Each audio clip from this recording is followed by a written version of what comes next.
بسم الله الرحمن الرحيم. الحمد لله رب العالمين، والصلاة والسلام على أشرف الأنبياء والمرسلين، نبينا محمد وعلى آله وصحبه أجمعين. أما بعد.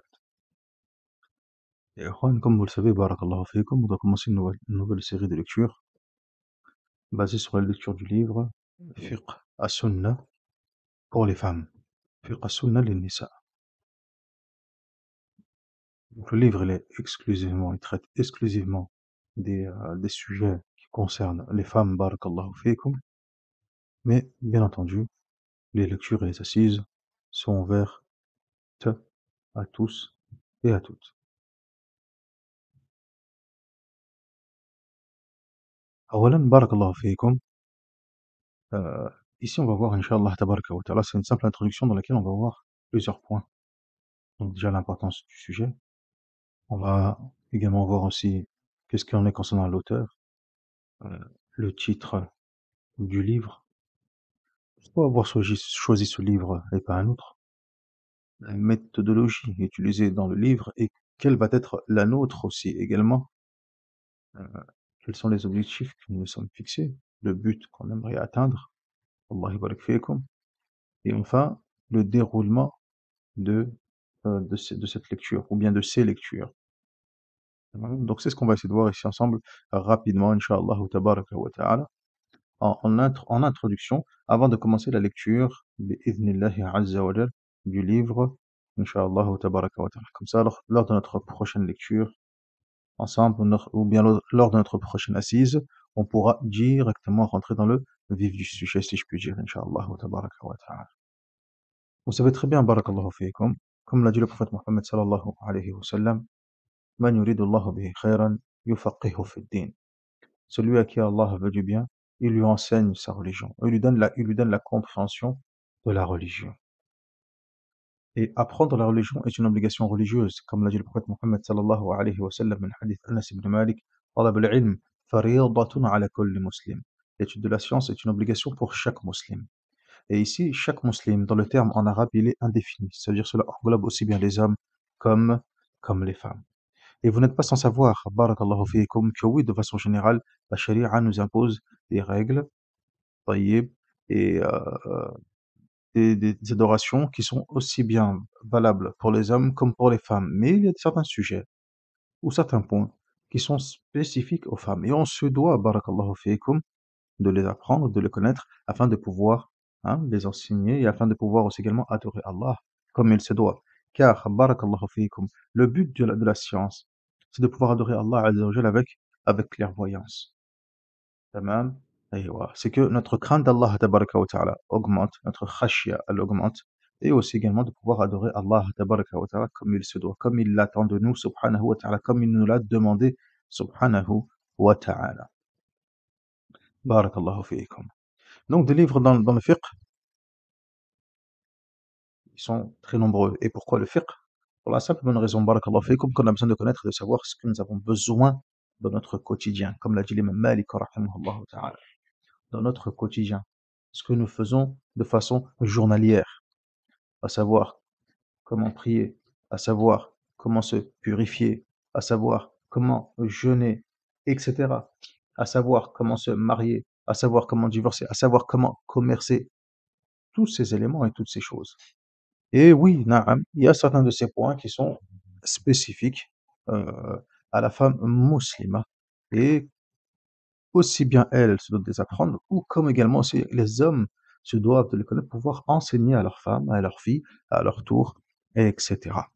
Et les salaf salih, min as-sahaba, et les pieux prédécesseurs, nos pieux prédécesseurs, parmi les compagnons, radhiyallahu anhum, ils avaient ce souci de savoir est-ce qu'il y a des choses, des éléments qui concernent la femme, comme nous le rapporte barakallahu fiikum l'imam Ahmed ainsi qu'An-Nasa'i d'après Salama radhiyallahu anha, comme vous pouvez le voir en introduction du livre Fiqh as-Sunnah, où elle a interrogé et demandé au prophète Mohammed sallallahu alayhi wa sallam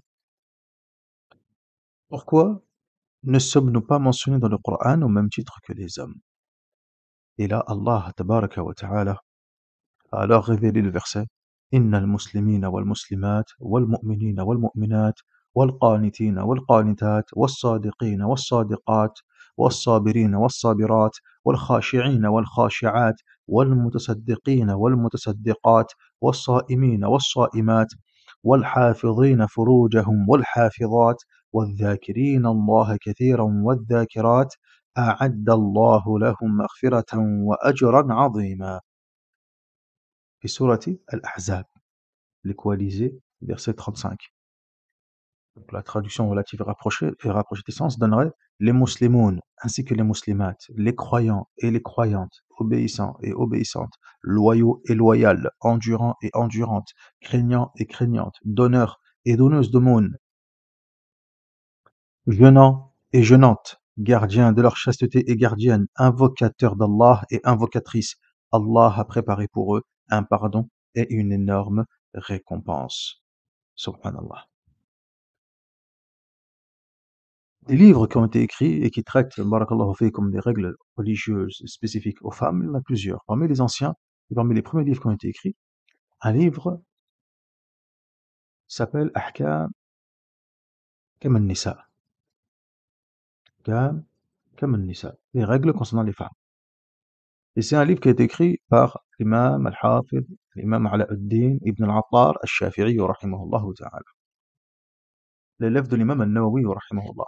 Et si vous vous souvenez bien, on avait déjà commencé à faire certaines lectures de ce livre-là sur la chaîne YouTube. Malheureusement, on n'a pas pu poursuivre, pour la simple et bonne raison que le livre il est assez conséquent, 4 volumes, c'est quand même assez lourd, d'autant plus que l'auteur, rahimahullah ta'ala, dans son livre, il ramène plusieurs avis, etc. Il rentre dans les divergences au sein même du madhab shafi'i, ce qui faisait que lors de lecture, il fallait à chaque fois condenser un petit peu, résumer, etc. Ça donnait beaucoup de travail. Taïb. Du coup, il fallait essayer de trouver autre chose, un autre ouvrage plus simple pour pouvoir aborder ces sujets, Inch'Allah, tabaraka wa ta'ala. Et c'est là où, barakallahu fikum, il y a notre intérêt s'est tourné et s'est porté vers ce livre, Fiqh as-Sunnah lin-Nisa. Alors, pourquoi ce livre? Fiqh as-Sunnah lin-Nisa. Alors déjà de base, le livre il s'appelle Fiqh as-Sunnah. Il a été écrit par un cheikh qui s'appelle le cheikh Sayyid as-Sabiq. تمام الشيخ سيد سابق. طيب. Ce cheikh-là, c'est un cheikh qui est décédé début 21e siècle, en l'an 2000, barakallahu fikum, et c'était quelqu'un qui avait des compétences dans les sciences islamiques, jazakumullahu khairan, bien que c'était quelqu'un qui avait étudié surtout et était de formation shafi'iyya, principalement, mais son livre, barakallahu fikum, c'est surtout un livre, on va dire, de fiqh muqaran, un fiqh de comparaison, avec une approche plus comparative, où il va citer les différents madhahib, etc. Tamam. Donc, Cheikh Saïd Sabiq est un Égyptien. C'était un cheikh égyptien. Son livre a été écrit d'une façon plutôt, allez, on va dire, simple et académique et très abordable. Même en français, je pense, il me semble, si je dis pas de bêtises, il a été traduit dans sa totalité, dans son entièreté, en 4 volumes, si je ne dis pas de bêtises, suivant les différentes maisons d'édition. Tamam. Il y a même Cheikh Al-Albani, rahimahullah ta'ala, si je dis pas de bêtises, il a fait un livre qui s'appelle Tamam al-Minna. Il a écrit un livre qui s'appelle Tamam al-Minna, dans lequel, barakallahu fiikum, il a fait des annotations concernant les ahadiths qui sont présents dans le livre Fiqh as-Sunnah. Tamam al-Minna fi ta'liqi ala Fiqh as-Sunnah. Donc il a surtout travaillé les ahadiths qui étaient présents dans Fiqh as-Sunnah en termes d'authenticité et de faiblesse. Il a donné son avis, etc., en fonction des règles de la science du hadith. Donc il a donné son avis concernant ce que lui considère comme étant authentique, ce qui était faible ou autre. Il a akhiri. Même Jayid. Ensuite, la maison d'édition, Maison des Nour, avec le traducteur Corentin Pabio. Le traducteur Corentin Pabio, il a fait pas mal de traductions de certains livres, notamment même le livre du Matn Abi Shuja', traduit un Français, c'est lui qui a fait cette traduction. Alors lui, il est plutôt d'obédience malikite, طيب, mais il a traduit pas mal d'ouvrages. Jazahullahu khairan. Donc là, ici, avec la maison d'édition An-Nour, ils ont uniquement traduit du livre Fiqh al-Sunnah, en tout cas, ils ont pris du livre Fiqh al-Sunnah de Cheikh Saïd Sabiq uniquement ce qui concernait les femmes. Uniquement ce qui concernait les femmes. Et ils l'ont mis en un seul volume et ils l'ont édité, traduit et propagé et distribué.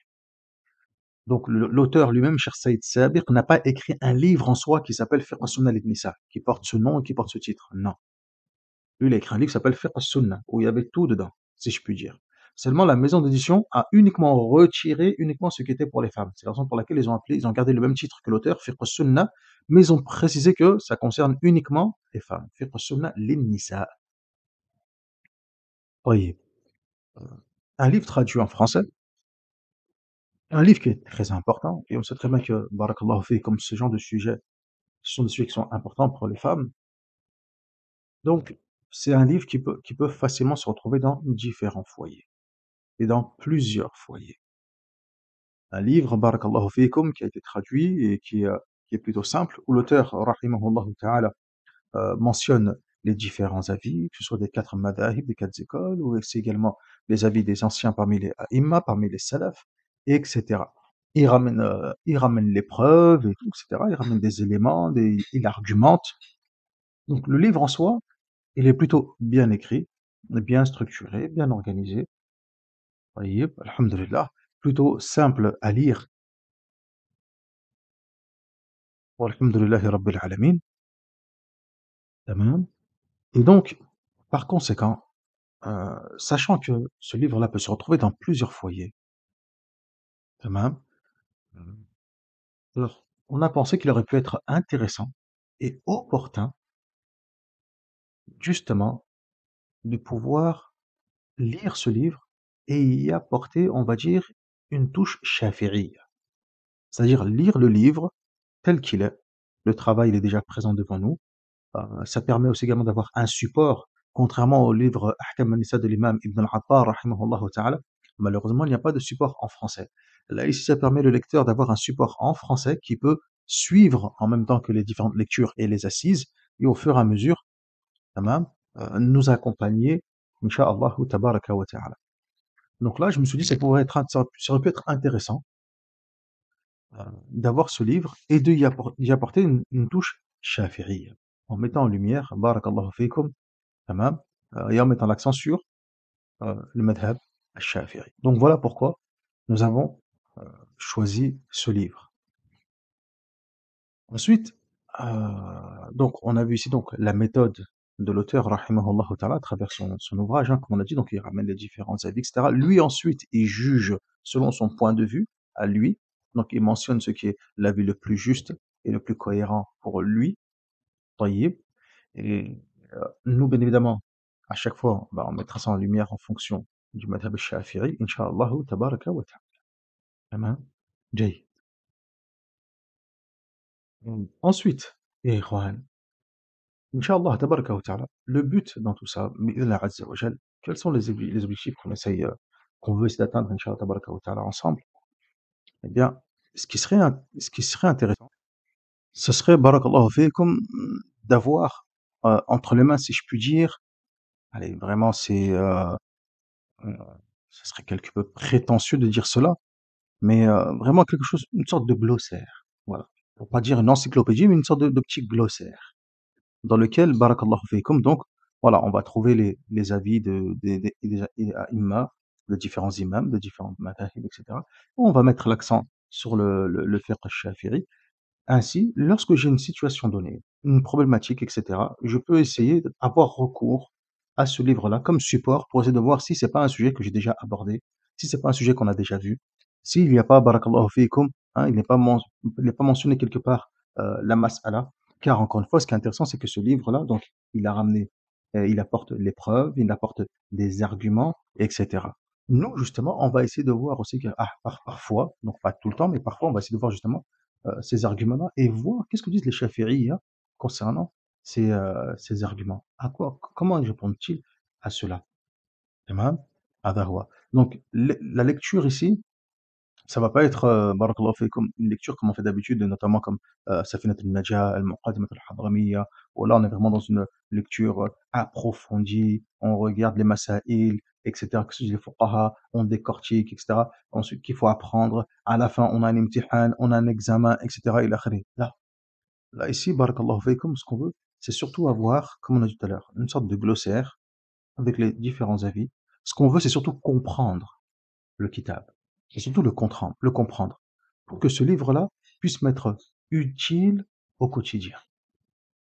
Si j'ai un souci quelconque, hop, j'ouvre mon kitab, je regarde, etc. Hop, malgré, voilà, la modestie du travail, etc. Mais ça peut être utile, incha'Allah, tabaraka wa ta'ala. Donc c'était surtout ça, l'idée, barakallahu fiikum.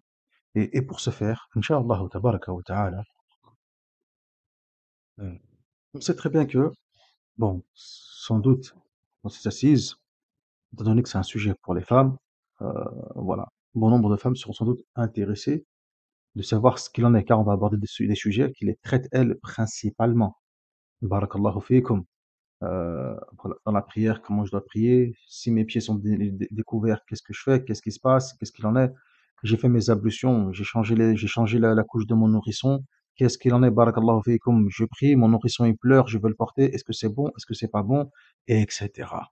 Donc il y a pas mal de situations où ce sont les femmes surtout qui sont confrontées à cela. J'ai mes menstrues, tout d'un coup maintenant il n'y a plus rien, ça ne coule plus, est-ce que je peux prier ou je ne peux pas prier?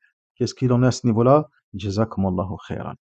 Tamam. Donc pour ce faire, sachant que voilà, les femmes ont certaines préoccupations, à savoir le foyer qui est à leur charge, des travaux, euh, voilà, les fameuses corvées ménagères, etc., des enfants, إلى آخره في أشياء كثيرة. Il y a pas mal de choses. C'est la raison pour laquelle, Inch'Allah tabaraka wa ta'ala, on va essayer de faire des lectures plutôt courtes, c'est-à-dire 20, 30 minutes, Inch'Allah tabaraka wa ta'ala. Si on fait moins, tant mieux. Mais essayer de ne pas dépasser 30 minutes, afin de pouvoir libérer après le reste du temps à la fin pour qu'elle puisse vaquer à ses occupations, Inch'Allah tabaraka wa ta'ala. Tamam. Mais voilà, l'idéal, 20, 25 minutes, c'est parfait, c'est très bien. Ce qui est demandé surtout, c'est quoi donc? Barakallahu fikum, la compréhension. C'est-à-dire que là, qu'est-ce qu'on fait? On lit le kitab. Nous, ce qu'on va se contenter, c'est de faire, barakallahu fikum, quelques annotations sur le livre, préciser certains points, etc. Durant la lecture, on fait pas de prise de notes. Rien du tout. On se contente juste d'écouter, Inch'Allah, tabaraka wa ta'ala, et de comprendre. Écouter pour comprendre des masaïl, les sujets, les thèmes, hein, ce qui est voulu par là, lorsque l'auteur il parle de telle ou telle chose, ce qui est voulu par les ulama dans cette situation-là, afin qu'on puisse bien saisir et comprendre le sujet. Une fois que ceci est compris, par la suite, les audios seront toujours présents sur le groupe dédié pour faire Sunnah. On peut réécouter par la suite et là prendre des notes, Inch'Allah tabaraka wa ta'ala. Celui par contre qui arrive aussi bien à faire les deux, à comprendre ce qui se dit et en même temps faire des prises de notes, fabihi wa ni'ma. Tamam. Voilà, hada huwa. Mais voilà, encore une fois, c'est surtout pourquoi donc? Pour qu'il y ait une bonne compréhension, car on va donner pas mal d'informations, mine de rien. Tamam. Donc en 20 minutes, 30 minutes, il y aura quand même pas mal d'informations qui vont être données et mentionnées. Et donc, le plus important, c'est surtout de quoi donc? De les comprendre, incha'Allah tabaraka wa ta'ala. Al-fahm. On n'oublie pas que le fiqh, même في اللغة, dans la langue arabe, le fiqh, ça veut dire quoi? Al-fahm, la compréhension. Wal-ilmu, et la science, nisfuhu hifd wa nisfuhu fahm. La science, une partie, c'est quoi donc? C'est la compréhension, l'autre partie, c'est la mémorisation.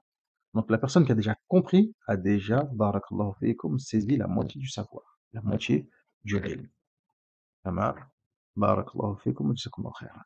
Donc c'est comme ça qu'on va procéder, Inch'Allah tabaraka wa ta'ala. Faire la lecture, point par point.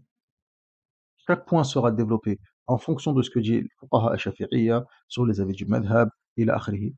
En même temps, ça va nous permettre aussi également de voir quoi donc? Eh bien, la pluralité des avis dans les sciences islamiques. La pluralité des avis dans le fiqh al-shar'i. Même dans la jurisprudence religieuse et légiférée, vous allez voir qu'il y a plusieurs avis. Et ça va nous permettre aussi également de comprendre aussi ce qui se passe autour de nous. Que oui, c'est vrai, bah, sans doute que telle ou telle personne agit de cette façon-là. Pourquoi? Car elle a adopté, elle, tel ou tel avis. etc. إلى آخره. Par contre, nous, dans le fiqh al-shafi'i, c'est plutôt cet avis-là, etc. Le mu'tamad dans le madhab, c'est كذا وكذا وكذا. طيب يا إخوان، أيوة بارك الله فيكم. تمام؟ جميل. J'avais aussi également, barakallahu fikum, pour idée, parce que je sais aussi également que c'est un livre qui est très présent. Malheureusement, dans le fiqh al-shafi'i, en tout cas, en ce qui concerne le fiqh al-shafi'i, il n'y a pas beaucoup d'assises. Il n'y a pas beaucoup d'assises, il n'y a pas beaucoup de lectures, etc. C'est d'ailleurs la raison pour laquelle, justement, qu'on a ouvert la chaîne, ce groupe, etc., afin de faciliter l'accès à l'héritage des fuqaha shafi'iyya, qui, malheureusement, eh bien, est très peu présent dans la scène francophone. Donc, aussitôt qu'on a pu avoir l'opportunité de pouvoir faire certains livres avec des mashayikh contemporains, comme Cheikh Labib, comme Cheikh Sa'ad Mustafa Kemal Aswaisi, comme Cheikh Ahmed ibn Ali al-Maqrami, etc., avec qui on a pu faire des lectures sur certains moutoun de fiqh shafi'iyya, walhamdulillah, et avec lesquels nous sommes toujours en train de faire des lectures avec eux. On est toujours en train de faire des lectures dans le fiqh shafi'i avec ces mashayikh-là. De toute façon, comme vous le savez, barakallahu fiikum. Donc, on a voulu aussi également partager avec le public francophone, eh bien, cet héritage, servir de pont, barakallahu fiikum, entre eh bien, l'héritage shafi'i en arabe avec le public francophone. Tamam, barakallahu fiikum, hada huwa. Et donc, on sait que eh bien, ce genre de livre, ou même encore d'autres livres comme Fatawa concernant les femmes, c'est des livres que beaucoup de femmes ont à leur domicile. Elles lisent ces livres-là, elles essaient de comprendre leur religion à travers ces livres-là. D'autres même, en raison du fait de l'absence de lecture dans le fiqh shafi'i, etc., se sont même retrouvés à étudier plutôt le fiqh maliki, à être des maliki, ou bien des hanbali, ou même des hanafi, parfois. Taïb, hada huwa. Donc je me suis dit, ça aurait pu être intéressant, même de faire aussi également une lecture du livre Fatawa concernant les femmes. Tamam, voilà, il y a des fatawa, il y a des questions qui sont posées, il y a des avis qui ont été donnés par des mashayikh, etc. Mais qu'est-ce que dit concrètement Fuqaha Shafi'i? Parce que parfois, certains, en lisant certains avis, ils pourraient penser que, barakallahu fikum, cet avis-là, il est universel. Ben, sans doute que non. Ou parfois l'inverse, ils pourraient penser que cet avis, il est mauvais, ou que cet avis, il n'est pas correct, si je puis dire, entre guillemets, pour ne pas dire mauvais, mais plutôt non correct, ou non conforme, ou bien un peu tiré par les cheveux.